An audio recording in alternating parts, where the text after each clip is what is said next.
County Regional Water Authority. Mr. Fuller? Thank you, George. Yeah, my name is Jim Pulliam. I'm running for re-election for the Director of District 3 of North Harris County Regional Water Authority. The authority area is from 290 Beltway 8 on the south to the Montgomery County line on the north and to I-59 on the east. District 3 is from 290 at Jersey Village north to 1960. Texas legislature established the North Harris County Regional Water Authority in 1999, and the public voted 98% to confirm it in 2000. I was elected to represent District 3 in 2000, and I have been re-elected in all the elections since then. I think the people realize that my experience saves money for the authority. One of the problems the authority faces is misinformation. Our competition is using misinformation when they say that the cost of water is out of control and the board doesn't care about the price. I and all of the directors have pledged to keep the price of water as low as possible for as long as possible, and we've done that. The authority's website is www.NHCRWA.com, has information on everything, including the cost. Our competition needs to look at that website for correct information. Everyone that uses water needs to understand these critical issues that are facing water today. Where does that water come from? What regulations impact its supply? What is being done to make sure that we have enough water? How are we going to pay for our water in the years ahead? The answers to those questions can be found on the authority's website, again at www.NHCRWA.com. So how did we get here? What is the authority? How many people live in the authority? What is the real solution to our water problem? How will the authority pay for the water system? What is the 2010 water system? What is the 2025 water system? And will we have enough water in the future? So how did we get here? After decades of over-pumping groundwater, the land was subsiding and old water wells were running dry because of the water aquifers below us were over-pumped and in decline. The authority was created to find another source of water, and we did find it with the partnership with the city of Houston, who also needs water. The subsidence map that I brought today will show you what the elevation of how your house has dropped with the subsidence. My house has dropped over 8 feet. So what's the authority? The authority has three parts. First, the directors are elected to represent the people. Second, the general manager and the staff that control the water systems, construction, operation, and cost. Third is the contractors that control the system and build the system and are controlled by the general manager and the staff. The director's job is to understand and to vote for the projects presented to it by the general manager. The directors have no direct control over the projects or the cost of the projects. Only the general manager and his staff has that control. They develop the projects, send the projects to engineering companies for design, send the design out for construction bid, pick the best construction company to build the project, then monitor the project. So how many people live in the authority? 500,000 in the 2000 census, 600,000 in the 2010 census, and we expect 750,000 in the 2020 census. So that's about 150,000 people per district. So what's the real solution to our water problem? The solution is to convert from groundwater to surface water. The subsidence district mandated the authority to convert to 30% surface water by 2010, then 60% surface water by 2025, and 80% surface water by 2035. Failure to convert would cause us to pay a penalty which today stands at $9.80 per thousand gallons and set to increase to $10.20 per thousand gallons in 2023. The authority completed the 2010 system and it's working now. The authority is now working on the 2025 system. Many of the groundwater wells in the area are more than 50 years old and are having old age problems. So do the MUDs replace their wells, or does the authority find another source of water? The lowest cost is for the authority to find another source of water. So how will the authority pay for the water system? So the authority cannot tax the people, it can only charge a pumpage fee for the groundwater and the surface water used by the people. From the beginning, the directors promised to keep the pumpage fee as low as possible for as long as possible, and that is what we've done. The first pumpage fee was passed by the authority in 2000. It was 10 cents per thousand gallons. The fee was increased many times as money was needed for the construction and operation of the water system. Today, 22 years later, the fee is $4.60 for groundwater and $5.05 for surface water per thousand gallons. So our competition claims the fee has gone up 2,000%. I think the fee has gone up over 4,000%.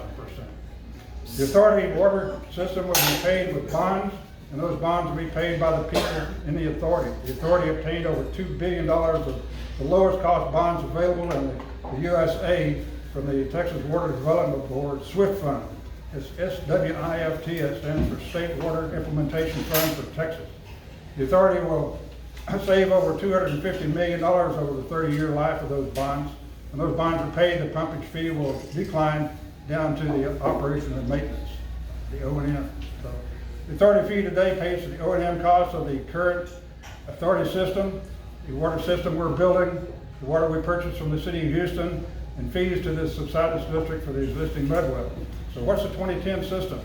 In 2009, the authority completed the 2010 conversion to 30% surface water.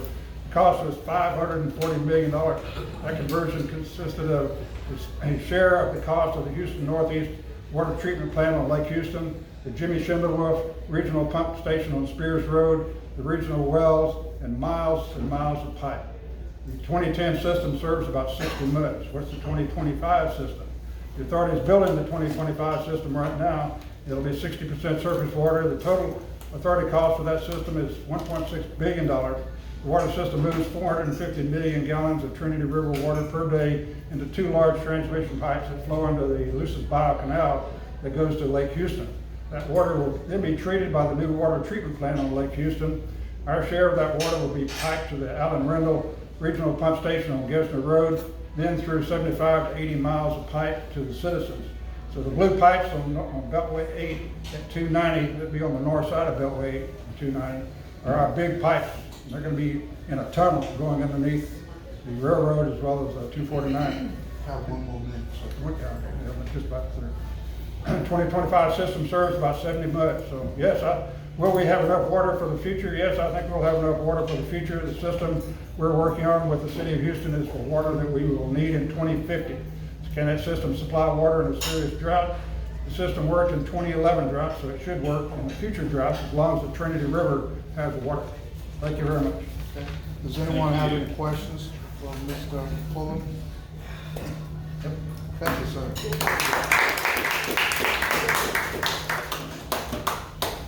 Next up, we have Mr. Dave Barker, and he is running for the same system, District Number 2. That's right.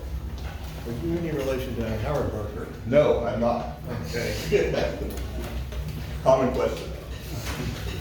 Hi, I'm David Barker. I'm running for the North Harris County Regional Water Authority, District 2. What a mouthful. Anyway, so let's talk about what's going on with the. He brought up some things that are true. That it has gone up from 10 cents to $5. It's supposed to go up to $7 in the next couple of years. So that will be 700% or 7,000%. So yeah, so yes, there's been huge raises. What we want to do if we get in is put a moratorium on the rates until we figure out what's going on. Part of the reason there's a political board over these organizations is they are supposed to be the voice of the people to push back against some of these regulations. These things need to be solved legislatively. I honestly don't believe you that your house is sunk 8 feet. I'm sorry, I just don't believe that is true. The numbers I've been looking at on that website show 1/8 of an inch a year kind of things, and one of the worst parts, which is Jersey Village. So it takes a lot of 1/8 of an inch to get to 8 feet. So I don't believe the numbers. I also don't really necessarily believe that the problem is getting worse. I think that there was a problem, particularly down at the coast, where you're replacing fresh water by pumping it out, it's being flooded with salt water, and then things do sink. Out here on our part of the county, the amount of that is very small, and you can see it on their websites how much there actually is. So I want to put the moratorium in, want to look under it, see if we can slow these projects a little bit, see if we can cut the cost a little bit. As the way things go, and if it goes to the subsidence board's disincentive fee, which is a level term they call it, it'll be $10, 1,000 cubic feet. So you're 1,000 gallons, I mean. So yeah, you're talking a huge amount of money. if it gets to that far. We're talking bigger than some people's mortgages every month will be paid in water. Yep. So this is unsustainable the way it is. It's got to be changed. The board should push back. They shouldn't just be the rubber stamp. The board is in charge of this group. The contractors and the general manager should be asking permission from the board, not vice versa. I don't believe in this bottom-up leadership that a lot of these organizations, a lot of these boards from school boards do. Anyway, so I'm David Barker. I'm running for that. Please get out and vote for me. Thank you. David, Okay. anyone have any questions of David? All right, thank you, David. I did have one question, Okay, go I'm ahead. sorry. So if you put a moratorium on, how are you going to ensure that the projects that the bonds are already bought on will proceed? Because I think they have to, don't they have to? If the bonds have already been spent, I believe that's probably true. But we need to look at that to find out, can it be shrunk a little bit? Do we have to spend all the bonds? There's also a line item on their budget for the year there's $300 million of excess funds. What are those for? I don't know. And you can't find that out before the election for us? I'm a hard data person. Yeah. I Well, do a lot of research. we can ask for Freedom of Information Act kind of stuff. Right. Yeah. Because, I don't necessarily fully agree with that, and there's a lot of problems with, I have different opinions, but I do know we do need water. And Oh, yes. And I'm afraid the moratorium will cause there to be a problem getting water in those periods of drought when we do need it. Because Well- I've lived here long enough to know the Trinity River is not an endless supply of water, right? Yeah, that's probably true too. So then if we're not gonna pump it out of the ground, and we're not gonna take it out of Lake Houston, we're not gonna take it out of the Trinity, which will eventually be somewhere in the future that will be the case, then what do we do? Right. So, so there's no real easy long-term No, answers it's for not this. easy. And I'll point out, I've done a lot of research on this for the last 20 years. And the city of Houston built the Lake Houston, paid for taxpayer monies then. 50% of Lake Conroe, and I believe it's 25 or 50% of Lake Livingston. Houston taxpayers paid for that because they were, and rightfully so, in the 1950s. California already recognized they had a water problem. They're a very arid area, and it hasn't gotten any better. And Houston looked at that and said, we want to grow, and we want to make sure we have water. Now, so they doled out taxpayer monies to build them. The 70s and 60s came along, and the development happened out west. Yeah. And the developers could drill water wells, and they did, and those water wells were sufficient to supply the money that they needed. We're talking about the late 60s and early to mid 70s. Then the city of Houston in the 70s said, yeah, they should be buying our water. And so they went to the legislature and got the subsidence district caused to form as an unelected bureaucracy. Yeah, let's talk about that a little bit. So there's 19 board members on the subsidence district. They are all appointed by the mayor of Houston, the judge of Houston, of Harris County, the mayor of Galveston, the judge of Galveston. So, and most of them have been replaced in the last 5 years. 3 or 4 people that have any more than 5 years experience. So that has completely become a crony organization. And that needs to be legislated. There's absolutely no reason that should not be an elected board. So there are kind of 2 issues here. There's a subsidence district, which you can tell I'm not necessarily in favor of the way it came about. Yeah. But because Houston's always been, the Allen brothers noted in their diaries that, hey, we landed in this place, it's low and flat and floods a lot. So it's a flood-prone area. We get 30-some inches a year and 50 inches in a big storm. So no one would deny that. And we put a lot of development and moved the roads around and all. But then we have the issue of the water district. The water district is there to give us water. Yeah, let's kind of get to a question. Okay, so the point is you know, we have to have a district to get us water, whether it's from Lake Houston, or at one time they were trying to get water rights from the Brazos River, and that was nixed. And anyway, so how does the water district, how would just changing over these people who know the history of everything, how would that really help us continue to keep a steady flow of water as the city expands, or as our district expands? So eventually these people will have to retire. They've been there 20-some years. At some point you have to make a change in the board. Right. And and some of them are up in their mid to late 80s. So yes, these people eventually will have will have to resign at some point, and and those people will have to be replaced. So I don't know you, and I'm sure you're quite Yeah. good, but I would prefer if before the election, you and your people who are running against existing people would actually get some concrete data, because, you know, people like me, you know, you can throw out any information, say this will happen or this will happen. Well, what's the basis for that? I would appreciate that very much. Okay, we can look at that. Thank you. Thank you, David. Yep. Appreciate it. Next up, we have Miss Melissa Brown. Thank you. She's running for District 3 That's right. of North Harris County Regional Water Authority. Melissa? Thank you. Hi, I'm Melissa Rowell, and I'm running for North Harris County Regional Water Authority, District 3. If y'all can see this map, some of y'all, this is like all 5 districts. This is the area for all 5 districts, so and I'm in District 3. So tell me, how many of y'all can afford your high water bill? How many of you can afford it if it gets higher than your electric bill? If it gets as high as your mortgage payment? Are y'all gonna be able to afford that, yes or no? No. In my case, it's already there. Okay, so you may maybe getting a bill might be looking like this, and if it says NHCRWA on it, that's from the North Harris County Regional Water Authority, and most people cannot afford that, and they are mad now because that fee is practically doubled. Okay, so, and what happens if you were to go down to the board meeting like I was at last month, and you were to call and say, hey, what about this rate, you know, I can't afford this. They're gonna treat you like a ping pong ball. They're gonna say, go call your mud, it's them.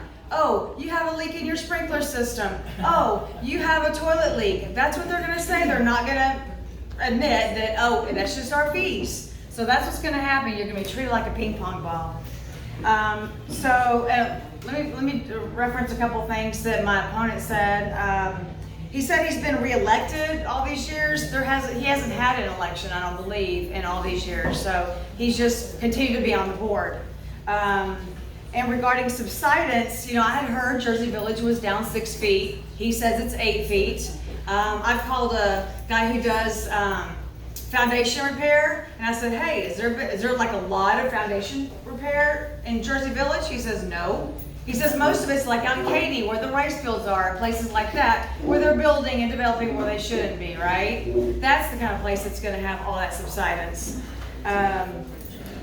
So what do I bring to the table? I'm qualified for the position. I've got a project management background, accounting background, business background, and more importantly, I have a passion. I care about all of you, all the homeowners that are paying these fees they can't afford. I have a passion for cutting costs. That's just something I've had since I was a kid. And I've got a passion for solving problems. So that's like what I enjoy doing with my life. I've been active in serving in my community for over 25 years. I've been active with the 3 local chambers. I've been working the elections for 12 years. I've been an election judge. And I've just last week I got endorsed by Dr. Tom Oliverson. I'm endorsed by Dr. Hotze. I'm endorsed by 10 precinct chairs in my district, in District 3, and endorsed by several other people. I've got a list going of all my endorsements. Folks that have known me and how I work for a long time. Along with my fellow challengers, what we're wanting to do is just put a fresh set of eyes, a fresh perspective to the board. That's what we're wanting to bring, and just bring accountability and oversight. You know, is there money being wasted? You know, is there anything we can tweak, right? Because I hear that, you know, they're paying a lobbyist $10,000 a month, and he's on speed dial during legislative session. Well, how much is that costing, and why?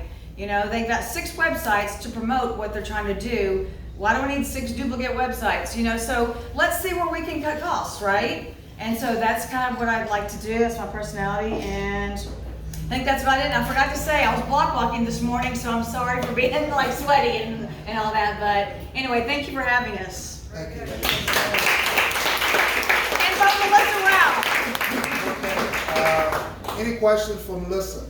Yeah, I have one. My name's Rob Axelson. If your customers, the next tier down is the mud district, what incentive do they have to control cost? Because they simply issue bonds. Well, the mud districts have been doing a great job. The muds are cutting costs every year. They go down a penny or whatever it is, they go down every year for year after year after year. And that's what they've been trying to do, is pay down the bonds. And so then you got the water authority coming in. Let's just sweep up all that savings and let's just charge the homeowners. You know, let's put this on the backs of the homeowners. We never even voted for these bonds. They can just vote for another bond themselves, right? And we have no say in it. And on speaking of that, so they're a water authority. There's talk of another water authority. And if you look on your water bill, there's already TWA. There's already this other tiny fee at the bottom for a water authority. And there's talk of another one. I think the Water Coalition, they're questioning, is there going to be another one on top? Now, if I'm not mistaken, I believe there's no sunset review for this water authority, which means they can add another water authority in the whole area, and then so you don't end one and then another one's going to start. It's just we need some new legislation to put a stop to this. Okay, yes ma'am. Well, I would like to correct you. I live in Jersey Village. I've lived there 46 years in the same house. I bought in there because the surface soil is not expandable. I'm a geologist. I look at crap like that, right? You know, elevation, flow paths and stuff. I bought that lot in particular because it was at a little higher elevation, and the soils in my area are not expandable like they are in Haley. Miss, I don't want to cut you off, but we need to get to a Okay, question. so Jersey Village is in an area that's not prone to having slab damage. I've had to have it, and most of my neighbors have, because of lack of watering during droughts. And so you can't run around saying that without knowing something about the soil survey. There are areas that are prone to that, so please correct. I did talk to someone he has a foundation business, so. Right. All right. Any other questions? Yes, Do sir. you think some of these increases in cost are directly related to a waste treatment shortage for wastewater? You know what I think? Due to the expansion? I think the city of Houston should have been doing some of this. And so they're like, oh, hey, let's get this water authority, create them, have them do all this, and we're all out here paying for it. And when they should be paying for it. Okay. Yeah, with the expansion and population. Mhm. growth. Okay. Okay. And I forgot to mention one other thing. If y'all have got galvanized pipes, if you live in an older neighborhood like I do, in just a matter of years, I've got mud members of district mud directors that have told me, and someone on the board that's told me, that if you have galvanized pipes, they're gonna start getting more pinhole leaks, and you're gonna have to replace them. Now they're gonna say, oh, it's time anyway, but I've got a friend that has a house 100 years old with 100-year-old pipes, galvanized pipes, and they're still fine. So no, I don't think you change them at 50 years. So I'm afraid all of y'all with galvanized pipes, or your friends or family, they're gonna have to replace them in just a few years, and that's what's coming with the surface water that's got ammonia in it that we don't like the taste of. Okay, thank you. Thank you. Thank you, Melissa.